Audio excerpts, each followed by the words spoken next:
நாம் அன்போடு எதிர்பார்த்து கொண்டிருக்கின்ற நம்முடைய பெருமதிப்பிற்குரிய ஆசிரியர் பெருந்தகை கே வைத்தியநாதன் அவர்களை உரை நிகழ்த்த வேண்டும் என்று உங்கள் அனைவரின் சார்பில் அன்போடு அழைக்கின்றோம்.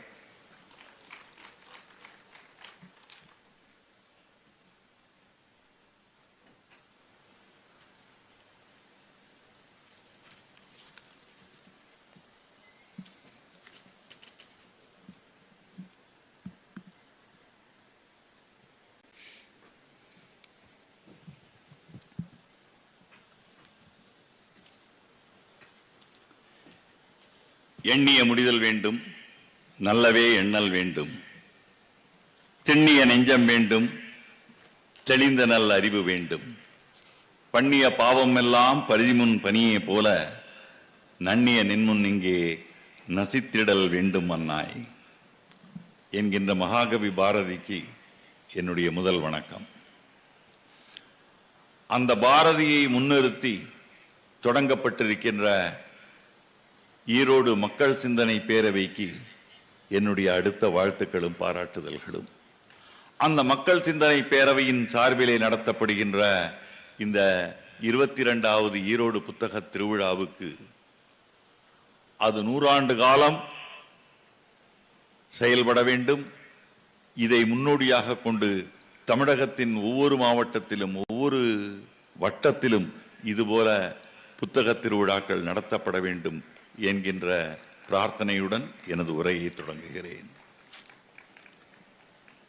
இந்த நிகழ்வுக்கு தலைமை தாங்கி அமர்ந்திருக்கின்ற நந்தா கல்வி நிறுவனங்களின் தலைவர் ஐயா சண்முகன் அவர்களே, வரவேற்புரையுடன் முன்னிலை வைத்துக் கொண்டிருக்கின்ற என் இனிய நண்பரும் நம் அனைவரது மதிப்பிற்கும் மரியாதைக்கும் அன்பிற்கும் பாசத்திற்கும் உரிய நண்பர் ஸ்டாலின் குணசேகரன் அவர்களே, முன்னிலை உரை ஆற்றி அமர்ந்திருக்கின்ற கூட்டுறவு சங்கங்களின் இணைப்பதிவாளர் திரு கந்தராஜ் அவர்களே, எங்கள் தினமணி குழுமத்தில் மிக மிக மூத்த எங்களுடைய அன்பிற்கு பாசமானவர் மட்டுமல்ல, இன்னொரு பத்திரிகையின் ஆசிரியராக இருந்த பிறகும் கூட தினமணியில் ஒருவராக தொடர்ந்து எங்களுக்கு தன்னுடைய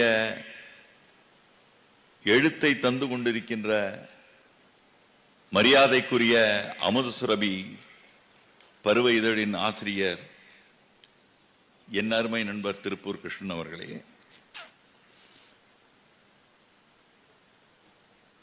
சிறிய பையனாக நான் பார்த்து சட்டப்பேரவை உறுப்பினராக பார்த்து இன்று தலைவராக பரிமணித்திருக்கின்ற என் மரியாதைக்குரிய என் அன்புக்குரிய பாசத்திற்குரிய இளவல் விடியல் சேகர் அவர்களே, இங்கே அமர்ந்திருக்கின்ற நண்பர்களே, ஆன்றோர்களே, சான்றோர்களே, புத்தக பிரியர்களே, எல்லாவற்றிற்கும் மேலாக இந்த நிகழ்வுகளை ஆண்டுதோறும் நடக்கின்ற இந்த புத்தக திருவிழாவையும் நமது மக்கள் சிந்தனை பேரவையையும் ஊக்குவித்து வழிநடத்தி கொண்டிருக்கின்ற ஈரோடு வாழ் பெருமக்களே, அனைவருக்கும் என்னுடைய வணக்கம். மக்கள் சிந்தனை பேரவை நடத்துகின்ற இந்த புத்தக திருவிழாவை பற்றி ஓரிரு வார்த்தைகள் கூறாமல் நான் எனது உரையை தொடங்கினால் நன்றாக இருக்காது. உலகளாவிய அளவில் லண்டனிலும் கெய்ரோவிலும் ஜெர்மனியிலும் எகிப்திலும் ஜெர்மனியிலும் தில்லியிலும் டோக்கியோவிலும் இந்தியாவிலும் டோக்கியோவிலும் என்று சர்வதேச அளவிலே புத்தக திருவிழாக்கள் நடைபெற்றுக் கொண்டிருக்கின்றன. இந்தியாவிலும் தலைநகர் தில்லியிலும் கொல்கத்தாவிலும் சென்னையிலும் என்று புத்தக திருவிழாக்கள் நடந்து கொண்டிருக்கின்றன. அவற்றுக்கெல்லாம் நிகராக அவற்றுக்கு வருவது போலவே ஆவலுடன் புத்தக பிரியர்கள் வந்து செல்லுகின்ற காத்து நிற்கின்ற ஒரு புத்தக திருவிழாவாக கடந்த 22 ஆண்டுகளில் ஈரோடு புத்தக திருவிழா உருவகம் கொண்டிருக்கிறது, உயர்ந்திருக்கிறது என்கின்ற மிகப்பெரிய சாதனை இதை பாராட்டாமல் இங்கே யாரும் உரையாற்றி விட முடியாது. அந்த புத்தக திருவிழாவுக்கும் திருவிழாக்களுக்கும் ஈரோடு புத்தக திருவிழாவுக்கும் ஒரு மிகப்பெரிய வேறுபாடு உண்டு நண்பர்களே. அந்த புத்தக திருவிழா எல்லாம் புத்தக பிரியர்களை மட்டுமே ஈர்க்கின்ற புத்தக திருவிழாக்கள். ஈரோடு புத்தக திருவிழா புதிதாக புத்தக பிரியர்களை உருவாக்குகின்ற புத்தக திருவிழா. இளைஞர்களை, மாணவர்களை, பள்ளி சிறுவர்களை அவர்களுக்கென்று பல திட்டங்களை வகுத்து அந்த மாணவர்களை சேமிக்க வைத்து அந்த சேமிப்புகளின் மூலம் புத்தகங்களை வழங்கி அவர்களை எல்லாம் வருங்கால தலைமுறையில் புத்தக வாசிப்பு என்பதற்காக தயார்படுத்தி கொண்டிருக்கின்ற ஒரே ஒரு புத்தக திருவிழா உலகத்தில் நடக்குமே ஆனால் அது இந்த ஈரோடு புத்தக திருவிழாவாக மட்டும்தான் இருக்கும். இதற்கு இணையாக இன்னொரு புத்தக திருவிழா அடுத்த தலைமுறையினரை உருவாக்குவதற்காக உருவாகி நடத்தப்படுகிறதா என்றால் கிடையாது. அந்த வகையிலே இதற்கெல்லாம் காரணமாக இருக்கின்ற என் இனிய நண்பர் ஸ்டாலின் குணசேகரனை எத்துணை பாராட்டினாலும் தகும். நானும் மக்கள் சிந்தனை பேரவையும் சரி, நானும் இந்த ஈரோடு புத்தக திருவிழாவும் சரி, இரண்டர பிரிக்க முடியாதவர்கள். இதனுடைய ஒவ்வொரு நிகழ்வும் தமிழகத்தின் இளைய சமுதாயத்தினரை துடிப்புமிக்க தேசியவாதிகளாக, மொழி மீது பற்றாளர்களாக, சமுதாய சிந்தனை உள்ளவர்களாக மாற்றிக்கொண்டிருக்கும் நிலையில் தினமணி என்கின்ற ஒரு நாளிதழின் ஆசிரியர் அதனுடன் இணையாமல் இருந்தால்தான் தவறு. 1934 செப்டம்பர் 11ஆம் தேதி மகாகவி சுப்பிரமணிய பாரதி அவர்களது 13வது நினைவு நாளில் ஒரு நாளிதழ் தொடங்கப்பட்டது. அதற்கு தினமணி என்று வாசகர்களால் பெயரிடப்பட்டது. அந்த நாளிதழ் தொடங்கப்பட்ட முதல் நாளிதழில் எதற்காக இந்த பத்திரிகை, இந்த நாளிதழ் தொடங்கப்படுகிறது என்கின்ற காரணங்கள் ஆசிரியர் உரையாக அறிவிக்கப்பட்டது. இன்ன காரணத்திற்காக நாங்கள் ஒரு நாளிதழ் தொடங்குகிறோம் என்று அறிவித்து தொடங்கப்பட்ட ஒரே ஒரு நாளிதழ் உலகத்தில் தினமணியாக மட்டும்தான் இருக்கும். அந்த அறிவிக்கப்பட்ட அந்த குறிக்கோள்களில் ஒன்று, தாழ்ந்து கிடக்கின்ற சமுதாயத்திற்கு தேச உணர்வையும் தமிழ் பற்றையும் சமுதாய உணர்வையும் உணர்த்த வேண்டும் என்பதாக இருந்தது அந்த ஆசிரியர் உரை. அப்படி இருக்கும்போது மக்கள் சிந்தனை பேரவையின் இந்த மிகப்பெரிய முன்னெடுப்புக்கு நாங்கள் பின்னால் இருந்து ஊக்குவிக்காமல் இருந்தால்தான் தவறு. தினமணியின் ஆசிரியர்கள் இதை தங்களது நிகழ்வாக கருதாமல் இருந்தால்தான் தவறு. அந்த வகையிலே நண்பர் ஸ்டாலின் குணசேகரன் அவர்கள் இதற்காக ஒரு சில உதவிகளை நான் செய்ததை சுட்டிக்காட்டிய போது எனக்கு மனதிற்குள் தோன்றியது, கடமையை செய்தோம், அதை உதவியாக அவர் தயவு செய்து கருத வேண்டாம் என்பதுதான். நந்தா கல்வி குழுமத்தின் தலைவர் ஐயா சண்முகன் அவர்களே, அவர்களை பற்றி நான் சொல்லி நீங்கள் தெரிந்து கொள்ள வேண்டிய அவசியம் இல்லை. ஈரோட்டின் இளைஞர்களுக்கு கல்விக்கண்ணை திறந்து வைக்கின்ற மிகப்பெரிய பணியை செய்து கொண்டிருப்பவர்.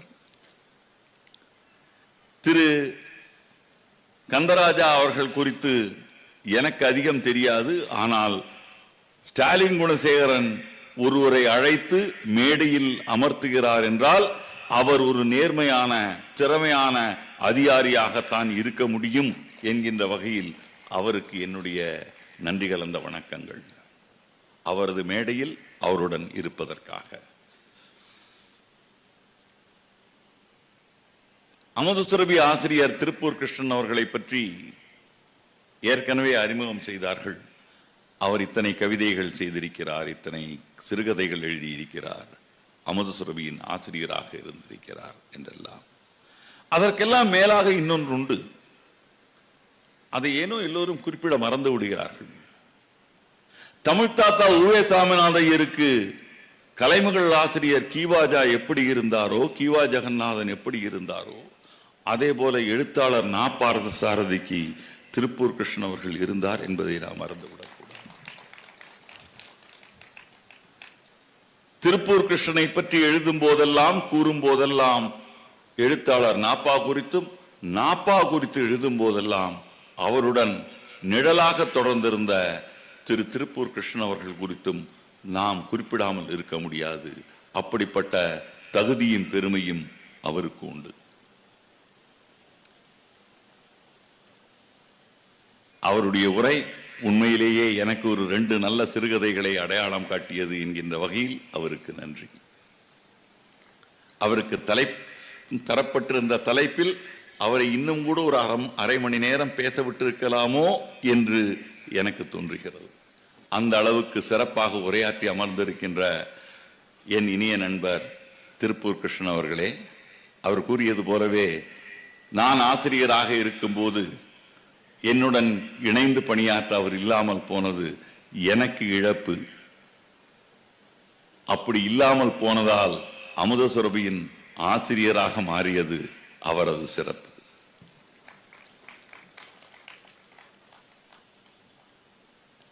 இங்கே நான் சில விஷயங்களை குறிப்பிட விரும்புகிறேன்.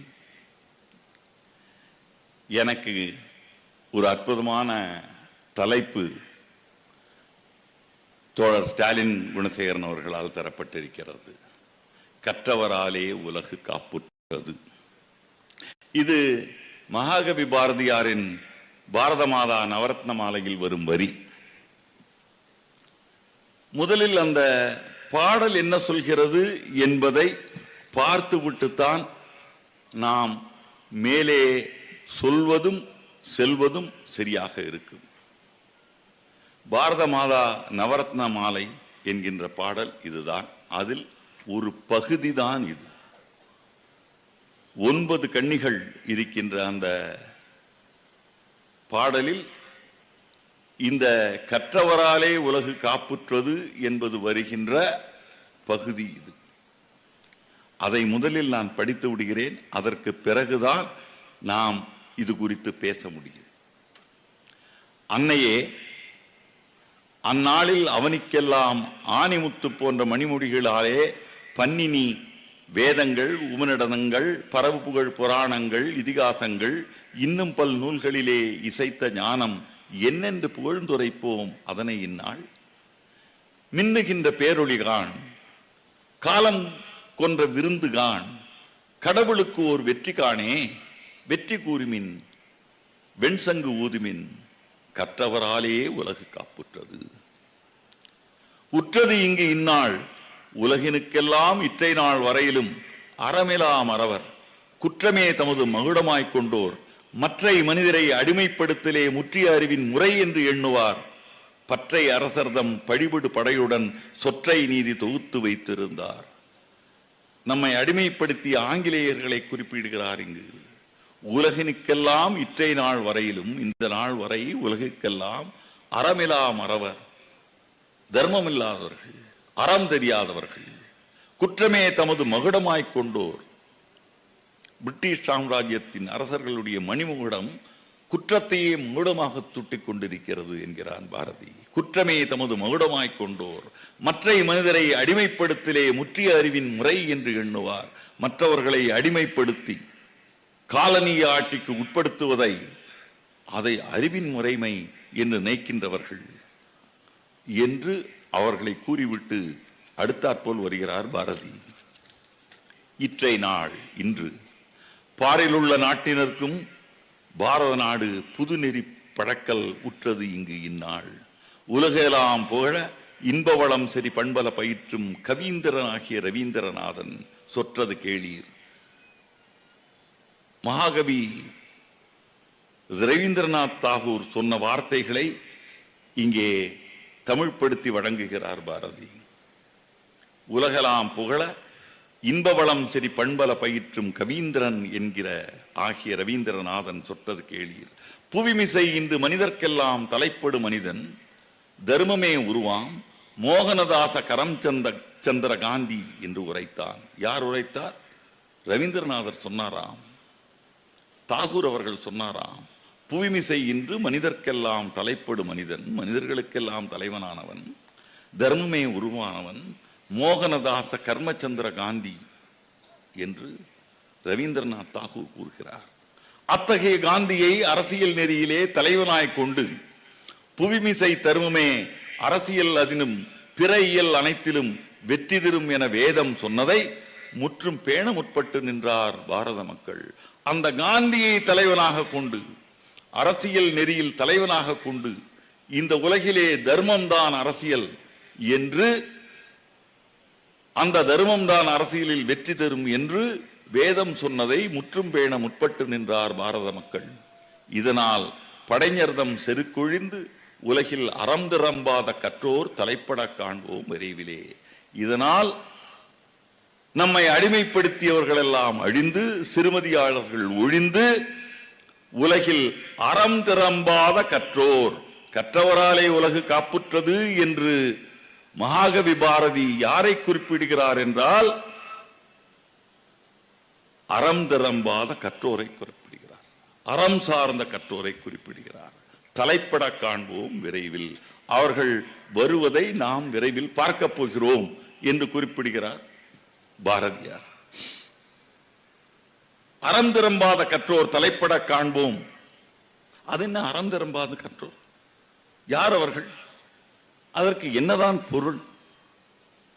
இதை தெரிந்து கொள்ள வேண்டுமானால் இந்த பாடல் எழுதப்பட்ட சூழலை தெரிந்து கொள்ள வேண்டும்.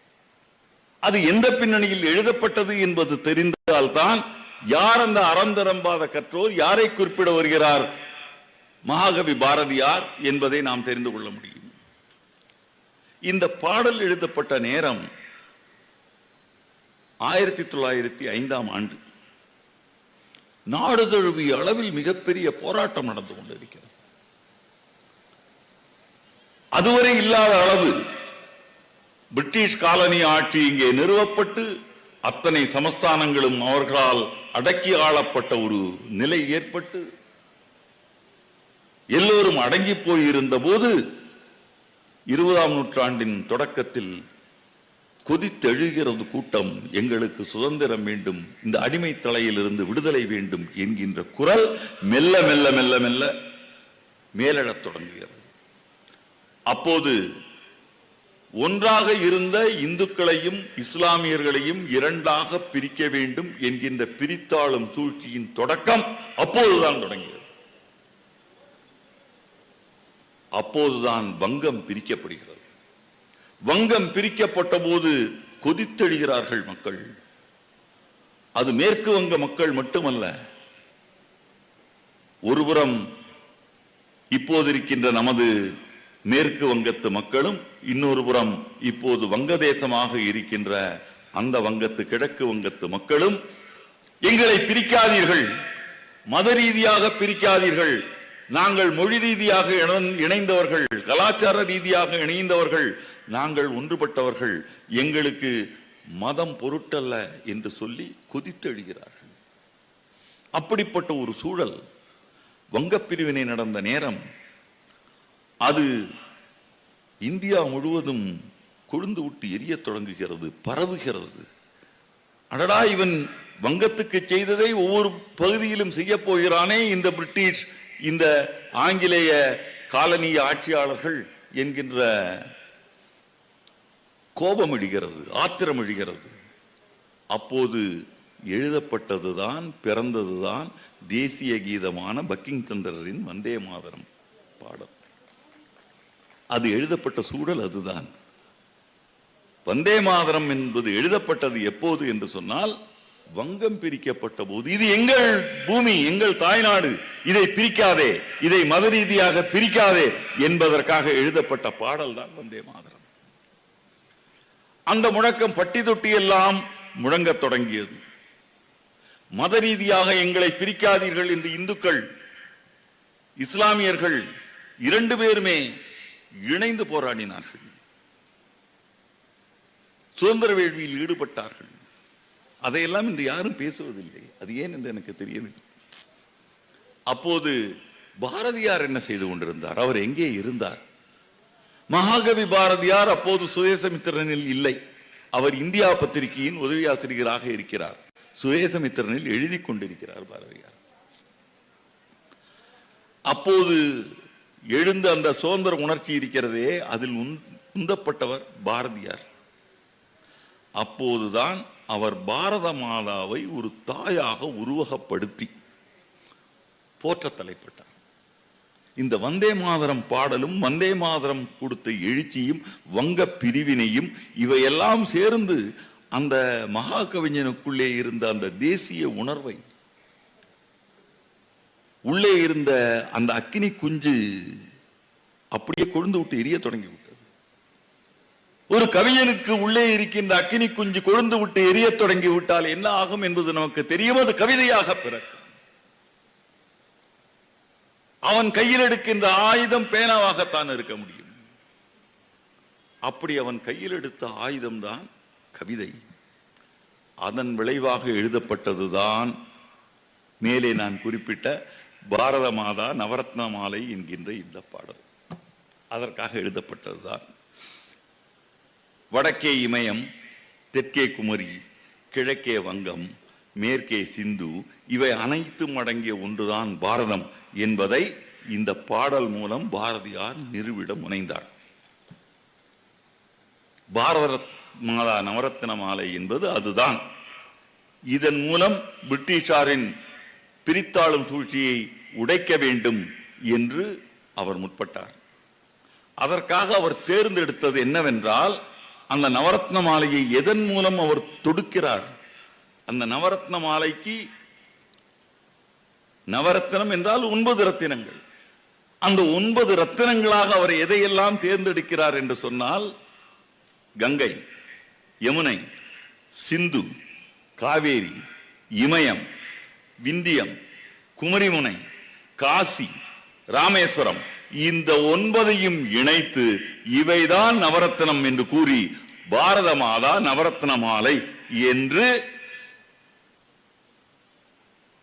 தாயை அவள் கழுத்தில் அலங்கரிப்பதற்காக கவிதை மாலை புனைந்திருக்கிறார் மகாகவி பாரதியார். அதுதான் இந்த பாடல். இதை முதலில் நாம் தெரிந்த பிறகுதான் கற்றவராலே காப்புற்றது என்கின்ற வரியை நாம் பேச வேண்டும். இதுதான் இதனுடைய பின்னணி. அந்த பின்னணியில் எழுதப்பட்டதுதான் இந்த பாடல். சரி, கற்றவராலே உலகு காப்புற்றது என்கின்ற வரியை மட்டுமே வைத்து இந்த பாடலுக்கு இப்போது பொருள் காணப்படுகிறது. அப்படியே எடுத்து அந்த வரியை மட்டும் எடுத்து நீங்கள் பார்த்தீர்களானால், கற்றவர்களால் உலகம் காப்பாற்றப்படுகிறது, படிப்பால் உலகம் காப்பாற்றப்படுகிறது, கல்வியால் உலகம் காப்பாற்றப்படுகிறது. ஆனால் அது அல்ல உண்மையான பொருள். கற்றவராலே உலகம் காப்பாற்றப்படுகிறது என்று கல்வியை குறித்து மட்டுமே, கல்வியை குறிக்காமல் இல்லை பாரதியார், ஆனால் கல்வியை மட்டுமே குறித்து இந்த வரியை பாரதியார் சொல்லவில்லை. கல்வியையும் சேர்த்து இந்த வரியை குறிப்பிடுகிறார். இந்த பாடலின் நோக்கம் வெறும் சாதாரண ஏட்டுக்கல்வியை தூக்கி பிடிப்பது அல்ல நண்பர்களே. பாரதியின் பார்வையில் கல்வி என்பது வெறும் எஜுகேஷன் அல்ல, வெறும் எஜுகேஷன் அல்ல, நாலேஜ், அறிவு. அது வெறும் அறிவு அல்ல, அது விஸ்டம், ஞானம். அவர் குறிப்பிடுகின்ற அந்த கல்வி என்பது ஞானம் என்பதில் அடங்குகிறது. ஞானத்திற்குள் அறிவு அடங்குகிறது, அறிவிற்குள் படிப்பு அடங்குகிறது. இவை எல்லாம் சேர்ந்தால்தான், அதைத்தான் இவை எல்லாம் தெரிந்தவர்கள் தான் கற்றோர். இதற்குள் அடக்க வேண்டும் அதை. கல்வி என்று சொன்னால் வெறும் ஏட்டுச் சுரக்காய். வள்ளுவ பேராசான் சொல்வார், அறிவு அற்றம் காக்கும் கருவி செருவார்க்கும் உள்ளடிக்கல்லாக ஆரன். உண்மை, உண்மை. ஆனால் அந்த கல்வி எது? பள்ளிக்கூடத்தில் படிக்கின்ற படிப்பா? நிச்சயமாக இல்லை. தனி மனிதனின் அழிவானாலும் சமுதாயத்துக்கான அழிவானாலும் அதை அறிவினால் தடுக்க முடியும் என்று வள்ளுவ பேராசான் சொன்னாரே, அந்த அறிவு என்பது காலாகாலமாக நமது சமுதாயம் உருவான காலம் முதலான உலகின் முதல் நாகரிகமாக கருதப்படுகின்ற தமிழர் நாகரிகத்திலிருந்து தொடங்கி பாரத நாகரிகத்திலிருந்து உலகளாவிய அளவில் ஆங்காங்கே தோன்றிய எல்லா நாகரிகங்களிலும் வழி வழியாக பரப்பப்பட்டு நமக்கு தரப்பட்டிருக்கின்ற அந்த ஞானம் இருக்கிறதே, அந்த பெரிய கல்வி இருக்கிறதே, அந்த கல்விதான் அறிவு. அதனால் தான் அற்றம் காக்கும் கருவி. அப்படி என்றால் அதை நீங்கள் நன்றாகவே உணர்ந்து கொள்ளலாம். ஐயா நந்தா கல்வி நிறுவனத்தின் தலைவர் இருக்கிறார், என்னை தவறாக எடுத்துக்கொள்ளக்கூடாது. அப்படி என்றால் கல்வி வேண்டாமா? பள்ளிக்கூடங்கள் வேண்டாமா? கட்டாயமாக வேண்டும். பாரதியாரே தேசிய கல்வியை பற்றி பேசுகிறார், எழுதுகிறார். ஒவ்வொரு ஊரிலும் பள்ளிக்கூடங்கள் இருக்க வேண்டும் என்று சொல்கிறார். ஒவ்வொரு தெருவிலும் இருக்க வேண்டும் என்கிறார். இருக்க வேண்டும் என்பது மட்டுமல்ல, அவன் அதிகமாக படிக்காமல் இருந்தால் அவன் ஒரு வெறும் மெட்ரிகுலேஷன், அந்த காலத்தில் மெட்ரிகுலேஷன் தானே, படித்தவன் மெட்ரிகுலேஷன் தேர்வு எழுதி வெற்றி பெற்றவனானாலும் தேர்வு எழுதி வெற்றி பெறாதவர்களாக இருந்தாலும் தமிழறிவு இருந்திருந்தால் போதும், அவர்களுக்கு நாலடியாரும் திருக்குறளும் ஔவையாரும் கற்றுக் கொடுக்கின்ற அளவில் இருந்தால் அவர்களை வைத்தாவது பள்ளிக்கூடங்கள் தொடங்குங்கள் என்றுதான் சொல்கிறார். அவர் கல்வி வேண்டும் என்கிறார், எல்லா இடத்திலும் கல்வி வேண்டும் என்கிறார். ஆனால் இந்த கல்வி எந்த அளவுக்கு பயன்படுகிறது என்பது குறித்து நாம் சற்று யோசிக்க வேண்டியிருக்கிறது. நமது பொறியியல் கல்லூரிகளில் EEE படிக்கிறார்கள், ECE படிக்கிறார்கள், படித்து வருகிறார்கள். கல்லூரிகளில் பாடம் படிக்கிறோம், புத்தகங்கள் படிக்கிறோம். நானும் கூடத்தான் படித்தேன். ஆனால் இந்த கல்விகள் எல்லாம் நமது வாழ்க்கையில் எங்கேயாவது பயன்படுகிறதா?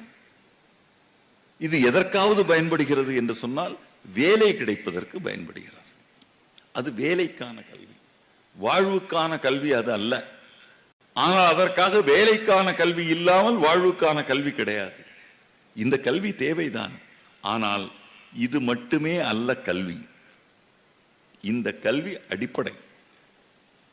நான் விளையாட்டாக நேற்று இந்தியாவின் தலைநகரில் ஒரு சிலரை சந்திக்க நேர்ந்தது, அல்லது சந்திக்க விழைந்தேன், சந்தித்தேன். அவர்களில் ஒருவர் நமது தமிழகத்தைச் சேர்ந்தவர்.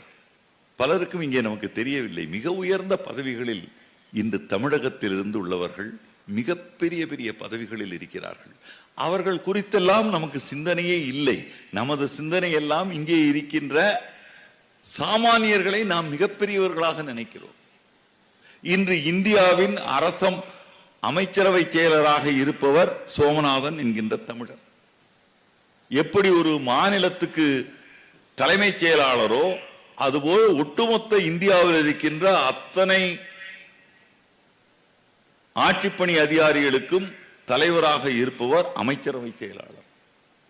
ஒரு உச்சநீதிமன்ற நீதிபதி, ஒரு தலைமை அமைச்சர் அல்லது பிரதமர் அமைச்சர், ஒரு தேர்தல் ஆணையர், இவர்களுக்கு நிகராக இருக்கின்ற அரசியல் சாசன பதவி, அது மிக உயர்ந்த பதவி. அதில் இருப்பவர் ஒரு தமிழர்.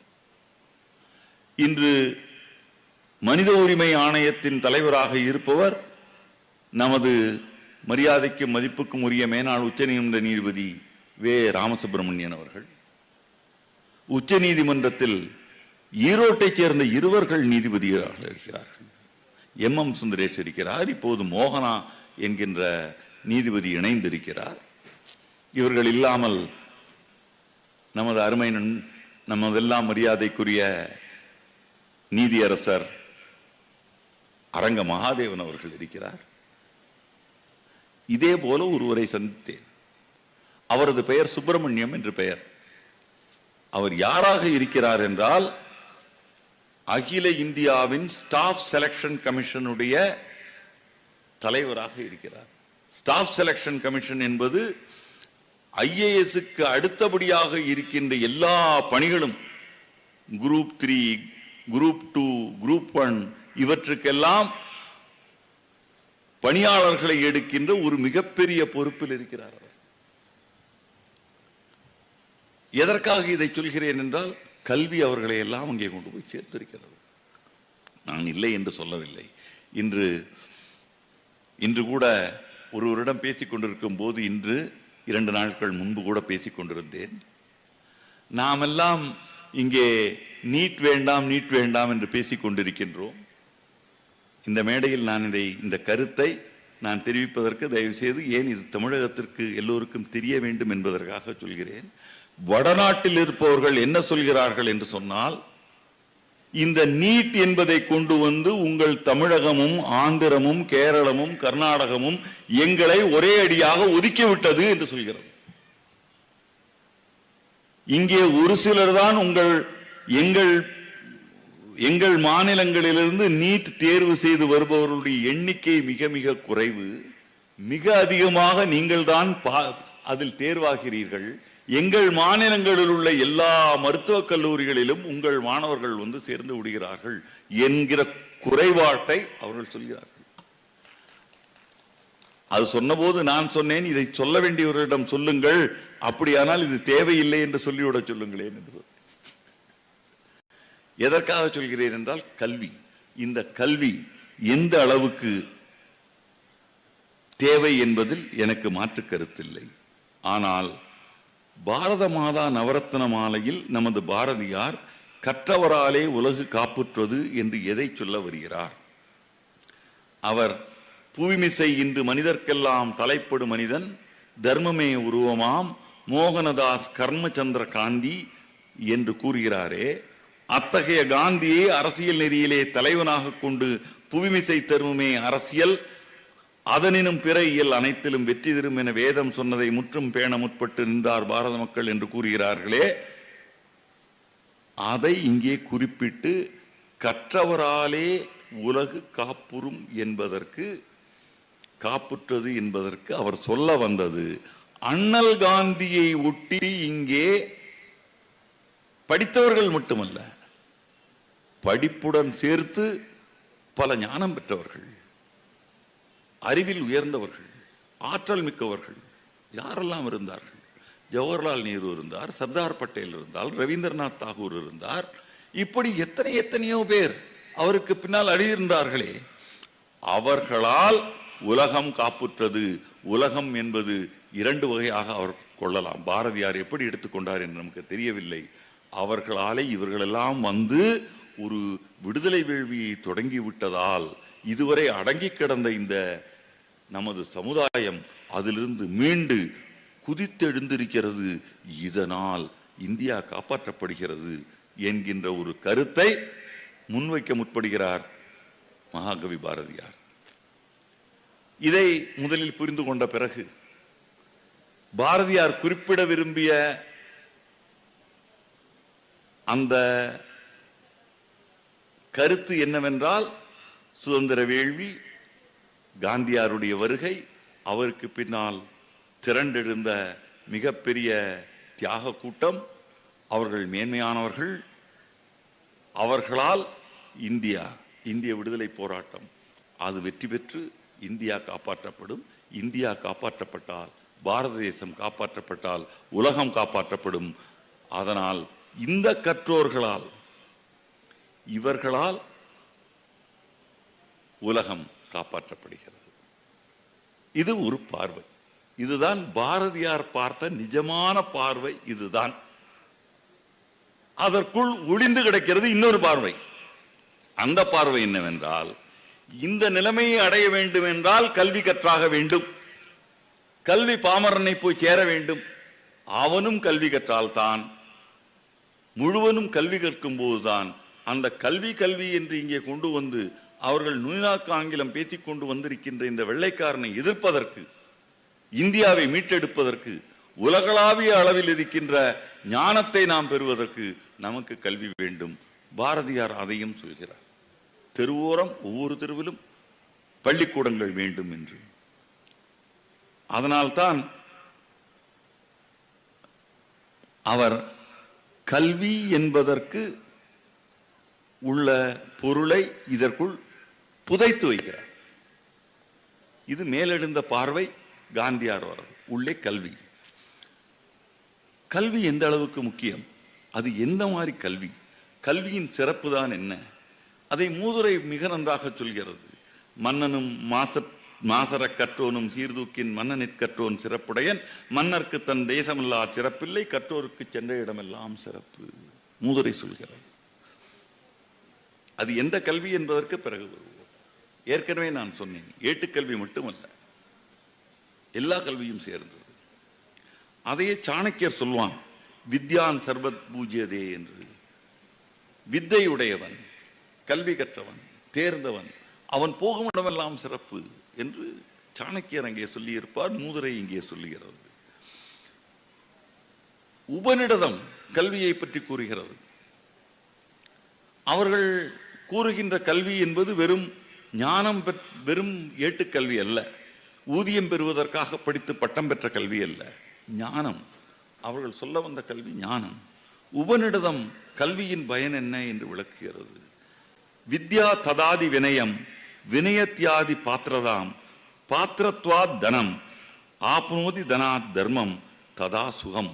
அதாவது வித்தை என்கின்ற கல்வியால் பணிவு வருகிறது, பணிவின் காரணமாக புகழ் வருகிறது, புகழின் காரணமாக புகழ் செல்வத்தை தருகிறது, செல்வத்தின் பயன் தர்மம் அல்லது ஈதல், அதுதான் சுகம், அதுதான் நிம்மதி அல்லது அமைதி. ஓம் சாந்தி சாந்தி சாந்தி என்று சொல்வது வித்யை. இது உபநிடதம் சொல்கிறது. நமது இலக்கியங்களும் இதிகாசங்களும் சொல்லும் கல்வி என்பது வெறும் படிப்பல்ல. நமது முன்னோர்கள் சொல்லித்தந்த கல்வி வெறும் படிப்பல்ல. ஔவையார் சொன்னதும் வெறும் படிப்பல்ல. வள்ளுவ பேராக நமக்கு சொல்லித் தருவதும் ஏட்டுக்கல்வி அல்ல. அவர்கள் சொல்லித் தந்தது விவேகம், ஞானம், அறிவு, புத்திசாலித்தனம், அகந்தையை அழிக்கும் பண்பை, அதாவது வினயம் என்று சொல்கிறார்களே, பணிவு, அந்த பணிவை தருவதுதான் கல்வி. அது எப்படி வரும்? அனுபவ படிப்பால் வரும். அதைத்தான் கவியரசு கண்ணதாசன் தன்னுடைய கவிதையில் சொல்கிறார். அனுபவ படிப்பை கூறுகிறார்.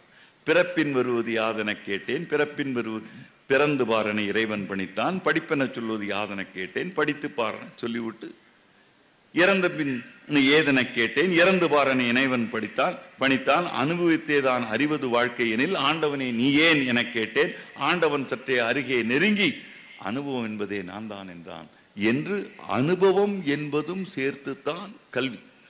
அந்த அனுபவம் இல்லாத கல்விக்கு கல்வி என்று எதுவுமே கிடையாது. அந்த அனுபவ கல்வி இருப்பதால் தான் இந்த மண்ணில் பிசிராந்தையார்கள் பிறந்தார்கள், கணியன் பூங்குன்றனார்கள் தோன்றினார்கள். கணியன் பூங்குன்றனாரை ஒதுக்கி வைத்து விட்டு கல்வியை பற்றி நாம் பேச முடியாது. கல்வியின் முழுமை அதுதான், கல்வியுடைய நோக்கம் அதுதான். கல்வியின் நோக்கம் வேலை கிடைப்பதல்ல, கூகுளின் தலைவராக சுந்தர் பிச்சை இருப்பது என்பது அல்ல கல்வியின் நோக்கம். அது சம்பாத்தியத்தின் நோக்கம். கல்வியின் நோக்கம் அதல்ல. கல்வியின் நோக்கம் கணியன் பூங்குன்றனார் கல்வியின் நோக்கம் என்ன சொல்கிறார்? யாதும் ஊரே யாவரும் கேளு, தீதும் நன்றும் பிறர் தரவாரா, நோதலும் தனிதலும் அவற்றோர் அன்ன, சாதலும் புதுவது அன்றே, வாழ்தல் இனிதென எழுந்தென்றும் இளமே என்று சொல்லி போகிறாரே கணியன் பூங்குன்றனார். பெரியோரை வியத்தலும் இளமே, சிறியோரை இகழ்தல் அதென்னும் இளமே என்று இந்த பாடலை ஒவ்வொரு முறை இதை பற்றி கேட்கும் போதும் எனக்கு மேதகு இந்திய குடியரசின் மேனாள் தலைவராக இருந்த மேதகு அப்துல் கலாம் ஐயா அவர்களுடைய நினைவு வந்துவிடும். உங்களுக்கெல்லாம் ஞாபகம் இருக்கிறதா என்று எனக்கு தெரியவில்லை. ஆண்டுகள் பல ஓடிவிட்டன. ஏறத்தாழ 15 ஆண்டுகளுக்கு மேல் ஓடிவிட்டன. 15 ஆண்டுகளுக்கு முன்பு இந்தியாவின் குடியரசுத் தலைவராக மேதகு அப்துல் கலாம் ஐயா அவர்கள் ஐரோப்பிய கூட்டமைப்பு நாடுகளின் பாராளுமன்றத்தில் உரையாற்ற சென்றிருந்தார். யூரோப்பியன் யூனியன் என்று சொல்கிறார்களே, அங்கே உரையாற்ற சென்ற போது அவர் இந்த பாடலை பாடி அப்படியே கணியன் பூங்குன்றனாரின் இந்த பாடலை கூறி இதனுடைய பொருளை ஆங்கிலத்தில் விளக்கிய போது அங்கே அமர்ந்திருந்த அத்தனை உறுப்பினர்களும் எழுந்திருந்து கரகோஷம் செய்தார்கள். செய்தபோது எனக்கு என்ன தோன்றியது என்று சொன்னால், உங்களை நாங்கள் அடிமைப்படுத்தினோமே, இந்த பாடலால் நீங்கள் எங்களை அடிமைப்படுத்தி விட்டீர்கள் என்று அவர்கள் தலை குனிந்தது போலத்தான் எனக்கு தோன்றியது. 2000 ஆண்டுகளுக்கு முன்பு உலகளாவிய மனித இனத்தை ஒரு குடும்பமாக கருதி பார்த்த இனம் தமிழினம் என்பதற்கு சான்று பகர்கிறது கணியன் பூங்குன்றனார் இந்த பாடல் என்று சொன்னால் இதுதான் கல்வி. பார்வை மாறுகிறது. கல்வியின் பயன் என்ன? பணிவு, வினயம், வேகம், ஞானம். அந்த ஞானம் எதை கொண்டு விடுகிறது? நீ வேறு நான் வேறு அல்ல, நாம் அனைவரும் மனித இனம்தான். நாடுகளாக பிரிந்து கிடக்கலாம், மதங்களாக பிரிந்து கிடக்கலாம், ஜாதிகளாக பிரிந்து கிடக்கலாம், உருவத்தில் பிரிந்து கிடக்கலாம், நிறத்தில் பிரிந்து கிடக்கலாம், அறிவில் பிரிந்து கிடக்கலாம், ஆனால் எல்லோரும் சகோதரர்கள் தான். இதைத்தான் விவேகானந்தர் பிறகு சொன்னார். அறம் அற்றம் காக்கும் கருவி என்கிறாரே வள்ளுவ பேராசான். அது அற்றம் காக்கும் கருவி மட்டும்தானா? அடுத்த கேள்வி எழுகிறது. இது ஒன்றை வைத்துக் கொண்டு நான் இது குறித்து சிந்திக்க தொடங்கிய போது பல விஷயங்கள் என் மனதிற்குள் எழுந்தன. நான் ஸ்டாலின் குணசேகரன் அவர்களிடம் சொன்னேன், என்னை பேச சொல்கிறீர்களே, உரையாற்ற அழைக்கிறீர்களே, இது மிகவும் கடினமான ஒன்று. ஒரு தினசரி நாளிதழின் ஆசிரியராக அன்றன்றைக்கு தலையங்கம் எழுதி கொண்டிருக்கின்ற, ஆசிரியர் உரை எழுதி கொண்டிருக்கின்ற, கட்டுரைகள் எழுதி கொண்டிருக்கின்ற, படித்துக் கொண்டிருக்கின்ற என்னால் ஒரு சிறப்புரையாற்றுவதற்காக நான் தயாரெடுப்புக்கெல்லாம் எனக்கு நேரம் இல்லை, செய்ய முடியாது. அதை யோசிப்பதற்கு இதை யோசித்தால் அதை விட்டு விடுவேன். இல்லை இல்லை, நீங்கள் பேசுங்கள், நீங்கள் குறிப்பில்லாமல் வந்தாலும் பேச முடியும் என்றெல்லாம் சொன்னார் அவர். அவருடைய அன்பு கட்டளையை மீற முடியவில்லை. ஆனால் அவர் அப்படி ஒரு அன்பு கட்டளை எனக்கு இட்டது நன்றாக போயிற்று. ஏறத்தாழ ஒரு 1-2 மணி நேரம் இது குறித்தெல்லாம் சிந்திப்பதற்கு, என்னுடைய அன்றாட அலுவல்களை விட்டு இந்த தலைப்பில் சிந்திப்பதற்கு எனக்கு ஒரு வாய்ப்பை அளித்ததற்கு அவருக்கு நான் நன்றி சொல்ல வேண்டும். அறிவு அற்றம் காக்கும் கருவி உண்மை. ஆனால் இன்று அதே அறிவு அற்றம் காக்கும் கருவியாக மட்டுமில்லாமல் அனைத்தையும் அழிக்கும் கருவியாகவும் மாறியிருக்கிறது. அதுதான் நாம் வருத்தப்பட வேண்டிய ஒன்று. மேலே நாட்டு மொழிகள் நாலெட்ஜ், இன்டலெக்ட், விஸ்டம் என்று 3ஆக பிரிக்கின்றன. நாலெட்ஜ் என்பது படிப்பு அறிவு, பள்ளிக்கூடத்திலோ கல்லூரியிலோ போய் நான் படித்து பட்டம் வாங்கும் அறிவு நாலெட்ஜ். சிந்தித்து ஆய்வுகள் செய்து வருவது அடுத்தது, அது இன்டலெக்ட், இன்டெலிஜென்ஸ். அந்த இன்டலெக்டுடைய விளைவுதான் நீங்கள் பார்க்கின்ற இந்த மின்சாரம், உங்களுடைய பேருந்துகள், இதோ விண்வெளிக்கு பறந்து கொண்டிருக்கிறோமே அந்த விண்ணூர்திகள், வானூர்திகள், இவை எல்லாமே இன்டலெக்ட். அதற்கு அடுத்தது இது வெறும் நாலெட்ஜ் அல்ல, நாலெட்ஜுக்கு அடுத்தது. அதையும் மீறி போவதுதான் கணியன் பூங்குன்றனாருடைய விஸ்டம், ஞானம், பேரறிவு. இந்த நாலெட்ஜையும் விட்டு விடுவோம், படிப்பறிவையும் விட்டு விடுவோம். விஸ்டம் என்று சொல்கிறார்களே, பேரறிவு, அதையும் விட்டு விடுவோம். இதற்கு இடையில் இருக்கின்ற இந்த இன்டலெக்ட் தான் இப்போது நம்மை எல்லாம், உலகை எல்லாம் மிரள வைத்துக் கொண்டிருக்கிறது. இந்த கண்டுபிடிப்புகள் இவை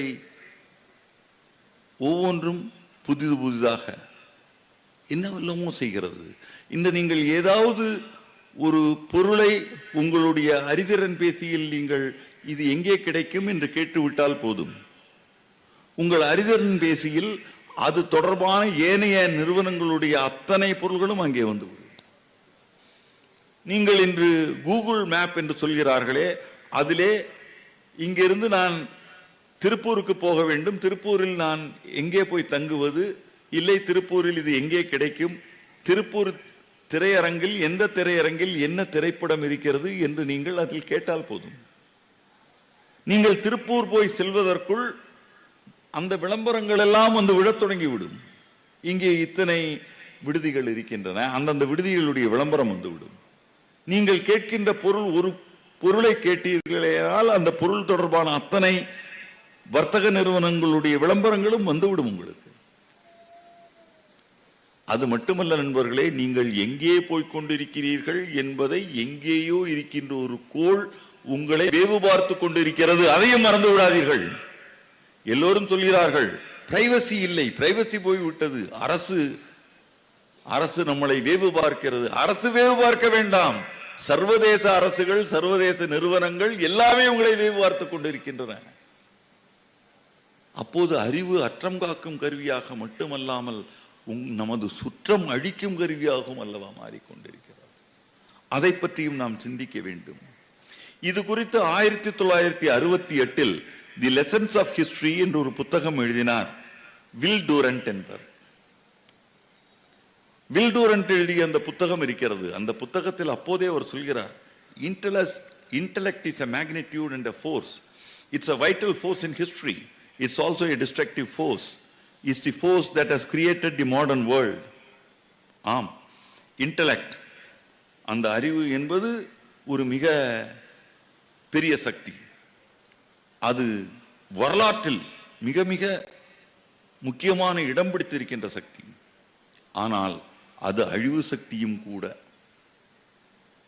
அதுதான் இந்த நவீன உலகத்தை உருவாக்கி இருக்கிறது.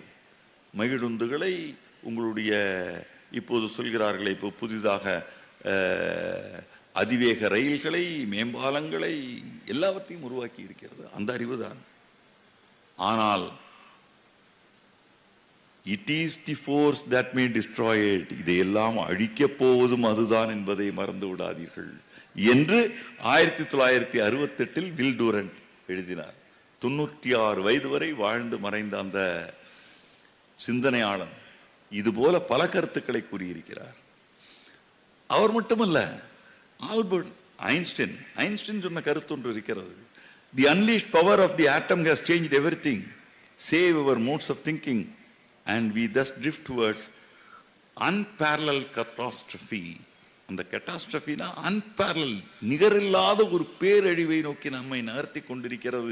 எது என்று சொன்னால், நாங்கள் கண்டுபிடித்தோமே இந்த அணுவை உடைக்க முடியும் என்று.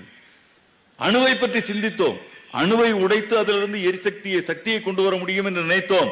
அந்த அன்லீஷ்ட் பவர் ஆஃப் தி ஆட்டம், அந்த அணுவிலிருந்து வெளிவந்திருக்கின்ற அந்த சக்தி இருக்கிறதே, அது எங்கேயெல்லாம் கொண்டு போகும்?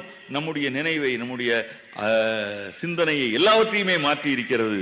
அது அப்படியே நம்மளை தள்ளி கொண்டு போய் எங்கே கொண்டு போய் சேர்க்கும் என்று சொன்னால், அன்பேரலல், நிகரில்லாத மிகப்பெரிய பேரழிவை நோக்கி இழுத்து கொண்டு போயிருக்கிறது என்று சொல்கிறார் ஆல்ஃபிரட் ஐன்ஸ்டைன். அவர் மட்டும் சொல்லவில்லை.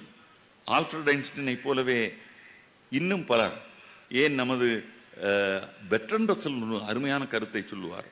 தி fundamental cause of trouble in the world is that the stupid are cocksure while the intelligent are full of doubt. முட்டாள்கள் தங்களுடைய சிந்தனை முழுமையானது, நியாயமானது, தவறில்லாதது என்று நினைக்கிறார்கள். ஆனால் புத்திசாலிகளுக்கு அவர்களுடைய நல்ல சிந்தனைகள் சரிதானா என்பதில் சந்தேகம் வந்திருக்கிறது. அதுதான் நம்முடைய இன்டெலெக்டில் இருக்கின்ற குறைபாடு என்கிறார். அதாவது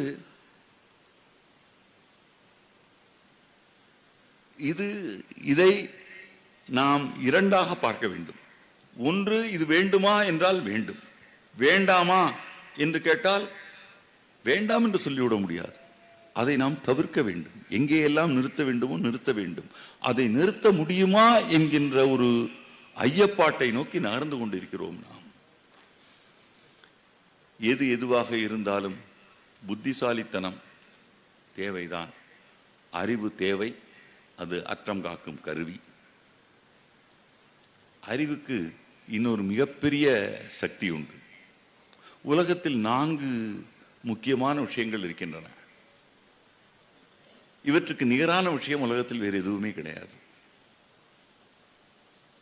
இவற்றை எத்தனை பேரிடம் எப்படியெல்லாம் நீங்கள் பகிர்ந்தாலும், அவற்றை வீதித்தாலும் அது அப்படியே முழுமையாக இருக்கு. ஒன்று அன்பு. தாய் பற்றி பேசினார் திருப்பூர் கிருஷ்ணன் அவர்கள். இந்த தாய் அன்பு இருக்கிறதே, 5 குழந்தைகள் இருந்தால் 5 குழந்தைகளுக்கு ஒரு குழந்தைக்கு 15%, இன்னொரு குழந்தைக்கு 25%, அப்படியெல்லாம் கிடையாது. 5 குழந்தைகளுக்கு 100% தான் முழுமையானது. அதை எத்தனை முறை அந்த அன்பை பகிர்ந்தாலும் அந்த அன்பு முழுமையானதாகவே இருக்கும், அவர்களுக்கு முழுமையானதாக போய் சேரும். அடுத்தாற் போல இன்னொன்று இருக்கிறது. அது என்னவென்றால் கடவுளும் அதுபோலதான். எத்தனையோ பேர் எனக்குத்தான் முருகா, நீ எனக்காகத்தான், என்னுடைய முருகன் என்று எத்தனை பேர் வேண்டுமானாலும் முருகனை கும்பிடலாம். அத்தனை பேருக்கு முருகன் 100% தான். யாருக்கும் உனக்கு 1.5%, உனக்கு 5.5% எல்லாம் இல்லை. வேண்டுபவர்களுக்கெல்லாம் கடவுள் முழுமையானவர். இன்னொன்று இருக்கிறது சைஃபர். சைஃபரை எத்தனை பேர் வகுத்து பாருங்கள், எத்தனை முறை வகுத்து பார்த்தாலும் சைஃபர் தான். அதே போலத்தான் இந்த அறிவு, ஞானம், அறிவு, கல்வி எத்தனை பேரிடம் எத்தனை முறை ஒரு ஆசிரியர் தொடர்ந்து 25 ஆண்டுகள் எத்தனை 100 மாணவர்களுக்கு தான் பெற்றதையெல்லாம் கற்றுக் கொடுத்திருக்கிறார். அதனால் ஆசிரியருக்கு குறையவும் இல்லை, அவர்களுக்கு நிறைவும் செய்திருக்கிறது. முழுமையாக அவர்கள் வாங்கி கொண்டு போவார்கள், இவருக்கு முழுமையாக அப்படியே இருக்கு.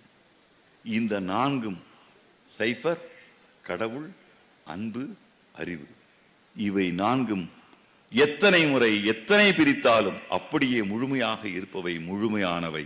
அவற்றில் ஒன்றுதான் அறிவு. அந்த அறிவு என்பது ஞானமாக இருக்க வேண்டும். அந்த அறிவு என்பது அற்றம் காக்கும் கருவியாக இருக்க வேண்டும், அழிக்கும் கருவியாக மாறிவிடக்கூடாது. அப்படிப்பட்ட அறிவை உள்ள கற்றோராலே உலகு காப்புற்றது. நன்றி, வணக்கம்.